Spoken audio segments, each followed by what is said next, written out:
लोग खैरियत से होंगे। अब हम लोगों ने करनी है बैलेंस शीट इस वीडियो में। ये हमारे पास जो लास्ट में मैंने आप लोगों को दिखाया था कि ट्रायल बैलेंस है, जिससे हम लोगों ने बनाया था इनकम स्टेटमेंट। अब इसी से हम लोग बैलेंस शीट बनाते हैं। सबसे पहले हम फॉर्मेट चेक कर लेते हैं बैलेंस शीट का। तो ये हमारे पास फॉर्मेट है। इसके अंदर पहले हमने अगेन कंपनी का नाम लिखना है, बैलेंस शीट का बताना है कि बैलेंस शीट है, और इसमें टाइम पीरियड बताना है, ठीक है। उसके बाद इसमें क्या है, हमारे जो रिमेनिंग 3 चीज़ें थी, एसेट्स, लाइबिलिटी और ओनर्स इक्विटी, ये हम लोग यहाँ पे यूज़ करेंगे। एसेट्स के अंदर 2 काम होंगे। पहला होगा ये कि हम लोग करंट एसेट्स की बात करेंगे। सबसे पहले हम बात करेंगे अपने करंट एसेट्स की। उनका हम लोग सारा जो है वो यहाँ पे लिखेंगे और उनको टोटल कर देंगे ए, ठीक है। अब हम लोग फिर बात करेंगे लॉन्ग टर्म एसेट्स की। उनको हम अलग से डिफ़ाइन करेंगे और उनको हम लोग बी कर देंगे। उसके बाद हम टोटल ले लेंगे ए प्लस बी, ठीक है। इसी तरह हम लोग लाइबिलिटीज़ की जब बात करेंगे तो हमारे पास 2 चीज़ें होंगी, एक करंट लाइबिलिटीज़, एक लॉन्ग टर्म लाइबिलिटीज़, ठीक है। और उनका भी हमने टोटल कर लेना है, और ठीक है। अब क्या करना है, ऑनर्स इक्विटी हमारे पास कोई ऐसा सच होता नहीं है कि करंट हो या लॉन्ग टर्म हो, तो ऑनर्स इक्विटी एक ही चीज़ रहती है, तो उसका हमने समझ लेना है। बेसिकली हम बैलेंस शीट में ये इक्वेशन जो है, यानी कि हमारे अकाउंटिंग की इक्वेशन है, इसको सेटिस्फाई करने की कोशिश करते हैं। तो हमने यहाँ पर ये सेटिस्फाई करना है और ये इक्वेशन हमारी इक्वल आनी चाहिए, ठीक है। अब हम लोग स्टार्ट कर लेते हैं। हमें आई होप आप लोगों को अब तक ये पता होगा कि करंट एसेट्स कौन से होते हैं, लॉन्ग टर्म एसेट्स कौन से होते हैं, करंट लाइबिलिटीज़ कौन सी होती है और लॉन्ग टर्म लाइबिलिटीज़ कौन सी होती हैं। तो हम स्टार्ट कर लेते हैं, यहाँ से क्रिएट करने लगता है, ठीक है। अब क्या है, हम लोग यहाँ पे चेक कर लेते हैं। हमारे पास जैसा होप नज़र आ रहा है, यप। सबसे पहले हम अपना अगर बात करते हैं कैश की, तो कैश हमारा करंट एसेट्स में एग्जिस्ट करता है, तो हम लोगों ने कैश को करंट एसेट में लिख दिया और उसकी जो भी अमाउंट है हम लोगों ने वो लिख देनी है, ठीक है। उसके बाद है अकाउंट रिसीवेबल। अकाउंट रिसीवेबल भी हमारा करंट एसेट होता है। यहाँ पे ऐसे ही शॉर्ट फॉर्म में लिख रही हूँ ताकि हमारा टाइम बच जाए, ठीक है। हमारे पास ये भी हो गया। अब आगे है प्री पेड बिल्डिंग रेंट। ये भी हमारे पास जो होता है ये करंट एसेट्स में होता है, तो हम इसको भी करंट एसेट्स में ही लिख देंगे। बिल्डिंग रेंट, और ये हमारे पास है 1500, ओके।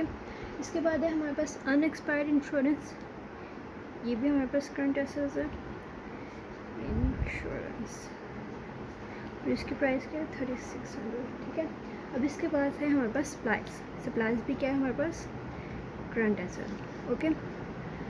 करंट एसेट्स वो होते हैं जिनकी लॉन्ग टर्म हमारे पास जो है वो उनकी एक्सपायरी डेट नहीं होती, जो जल्दी एक्सपायर हो जाते हैं, विद इन अ मंथ 2, 3 इस तरह वो एक्सपायर हो जाते हैं, ठीक है।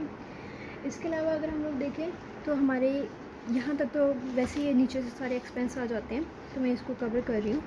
इनमें कोई भी और हमारे पास जो है करंट एसेट्स नहीं है, ठीक है। तो हम लोग यहाँ पे उनको करंट एसेट्स को मार्क कर लेते हैं ताकि अब हम जो करेंगे वो हमें पता रहे, क्योंकि ये सारे हमारे करंट एसेट्स थे। अगला जो हमें लिखना है वो है हमारे लॉन्ग टर्म एसेट्स, ठीक है। लॉन्ग टर्म एसेट्स, इसको मैं यहाँ पे टोटल करूँगी, इसको सबको, ठीक है। पहले लॉन्ग टर्म एसेट्स की बात कर लेते हैं। अब अगर हम लोग इक्विपमेंट्स की बात करते हैं तो हो सकता है हमारे जो इक्विपमेंट्स हैं वो हमारे लॉन्ग टर्मली हम लोग यूज़ करें उसको। हो सकता है कि वो काफ़ी देर तक चलें और हमें 2 साल 3 साल जितना भी है उनका प्रॉफिट रहे, ठीक है। तो हम इक्विपमेंट्स जो है उनको लॉन्ग टर्म एसेट्स में यूज़ करते हैं। फर्नीचर की बात कर लें, फर्नीचर हमारे काफ़ी सालों तक चलता रहता है, तो वो हमारा लॉन्ग टर्म एसेट्स ही होगा, ठीक है। इसके अलावा अगर हम बात करते हैं तो second one account depreciation equipments जो है, अगेन हम लोग डेप्रिसिएशन उसी चीज़ की लेते हैं जिसके हम लोगों को पता हो कि ये साल 2 साल 3 साल चलेगी और आहिस्ता आहिस्ता जो है ये ख़त्म होगी, तो हम लोगों ने वो लिख लिया जो भी उसके प्राइस है। और अगर हम देखें तो ये भी 2 हो गए। नोट्स पेएबल, अकाउंट पेएबल, ये हमारे कोई भी जो है इनमें से एसेट्स नहीं है, तो बस हमारे पास एसेट्स यही हैं। हम लोग इनको टोटल कर लेते हैं।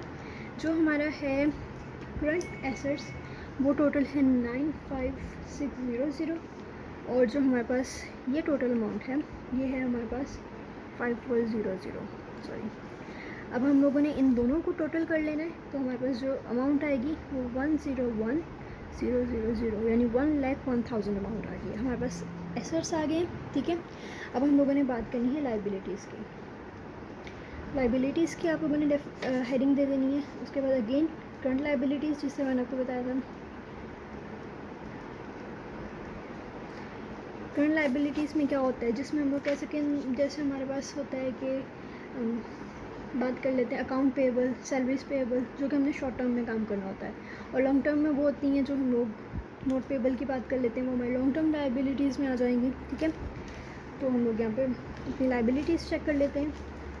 सबसे पहले हमारे पास है नोट पेबल, यहाँ पे आप लोगों को नज़र आ रहा होगा। इधर हम लोग पहले जो है वो करंट की बात कर रहे हैं, तो हम लोग करंट में देख लेते हैं कि कौन कौन सी आएगी। अकाउंट पेबल जो है वो हमारे पास करंट लाइबिलिटी होती है हमारी। ओके, एक मिनट, मैं इसको वैसे ही अलग कर लूँ ताकि हम लोग इसे फोल्ड कर सकें। ओके, तो अब हम लोग क्या अकाउंट पेबल जो था हमारे पास वो है, यहाँ पर रख लेती हूँ अकाउंट पेबल, और इसकी प्राइस जो भी है 1600, और हमारे पास सैलरीज पेबल जो है वो भी हमारे पास जो करंट एसेट्स में करंट लाइबिलिटीज़ में आता है, इसकी प्राइस हमारे पास 2000 है। उसके बाद इनकम टैक्स पेबल जो है वो हमारे पास जो होती है लॉन्ग टर्म होती है, तो हम इसको लॉन्ग टर्म में लिखेंगे। ठीक है, और इसके अलावा है हमारे पास अनअर्न्ड रेवेन्यू सर्विसेज, ये भी हमारे पास जो है करंट में आती है। इसको मैं इस तरह लिख रही हूँ ताकि ईजी हो जाए अगेन, तो 400। ठीक है, उसके बाद कैपिटल स्टॉक रिटेन, ये जो है हमारे पास ये बेसिकली हमारे हैं ओनर्स इक्विटी में आ जाएंगे। यस, हमें इसको हम लोग यहाँ पे नहीं लिखेंगे, तो हम लोग जो है बाकी जो है अपना रह गया उनको देख लेते हैं। हमारे पास यहाँ पे रह गया है long term liabilities.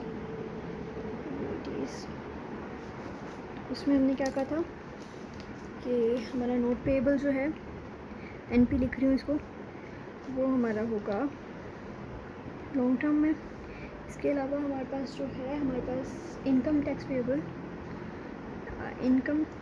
Payable ITP लिख रही हूँ अपनी ईजी के लिए। आपको पूरा लिखना है, जब हम लोग पेपर करेंगे या कुछ भी करेंगे तो इसको पूरा लिखना है इसको। ओके, यस, हमारे 5 पूरे हो गए। अब इसको हम लोग यहाँ पे सम अप कर लेते हैं, और इसको सम अप कर लेते हैं। ये तो हमारा सीधे 8000 हो गया, ये भी हमारे पास 8000 है। अब इन दोनों को अगर हम टोटल करते हैं तो हमारे पास 16000 बन जाता है। ठीक है, हमारे पास एक काम हो गया। अब अगला क्या है, हम लोगों ने देखना है ओनर्स इक्विटी। ठीक है,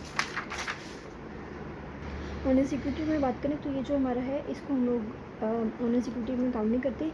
ये जो वैल्यू है यानी कि रिटेन्ड हमारे पास जो यहाँ पे अर्निंग है, ये हमारे ओनर्स इक्विटी में आती है। अब ये क्यों ओनर्स इक्विटी में आती है, वो इसलिए क्योंकि ये वो बेसिकली हम लोग कह लेते हैं कि अमाउंट, ये होती है the amount of profit a company has left over after paying all its direct cost, indirect cost, income taxes and dividends to share holder. यानी सारी चीज़ें निकालने के बाद जो हमारे पास कंपनी में बचते हैं पैसे, वो एक किस्म का प्रॉफिट ही कह लें आप, वो हमारे पास ये होते हैं रिटेन्ड अर्निंग। ठीक है, तो हम लोगों ने यहाँ पे अपनी ओनर्स इक्विटी लिख लेते हैं। एक है हमारे पास कैपिटल स्टॉक, क्या इसकी 50,000 प्राइस है, और दूसरा है हमारे पास रिटेन्ड अर्निंग, ये हमारे पास है 20,000। ठीक है, इन दोनों को हम लोग सम कर लेते हैं, तो हमें पता है सम इज सॉरी रिटेन्ड अर्निंग का आई थिंक मैंने गलत लिख दिया, यहाँ पे मैं चेक कर लेती हूँ दफ़ा। यस, यहाँ पे मेरी रिटेन्ड अर्निंग की जो प्राइस है वो गलत लिखी हुई है, जो एक्चुअल प्राइस जो है वहाँ पे 35 लिखी हुई है। ठीक है, मैंने गलती से कम कर दी थी, तो ऐसे ही मिस्टेक्स नहीं करनी, अदरवाइज़ हमारा सारा काम ख़राब हो जाएगा। इसे हम टोटल कर लेते हैं तो हमारे पास 85,000 बन जाती है। अब क्या करना है हमारे पास, हमने कहा था हमें इक्वेशन जो है उसे सेटिस्फाई करना है, यानी asset is equal to liability plus owners equity. ठीक है, ओनर्स इक्विटी की हमारे पास प्राइस है ये। हम एसेट्स के देख लेते हैं, हमारे पास एसेट्स की प्राइस है 1,01,000। ठीक है, और लाइबिलिटीज़ की जो हमारे पास प्राइस है वो यहाँ पे है 16,000। ठीक है, 16,000। इन दोनों को टोटल करेंगे तो इनका सम भी इक्वल आएगा और इसका सम भी इक्वल आएगा। तो आई होप आप लोगों को समझ आ गई होगी कि हमें बैलेंस शीट कैसे तैयार करनी है, और आप किसी भी ट्रायल बैलेंस की बैलेंस शीट तैयार कर सकते हैं। तो अब नेक्स्ट वीडियो में मिलते हैं इंशाल्लाह, उसमें हम लोग क्लोजिंग एंट्रीज देखेंगे, वो हमारा अब तक के लिए आखिरी टॉपिक होगा। बाद में हम देखेंगे हमें कौन से टॉपिक्स करने हैं।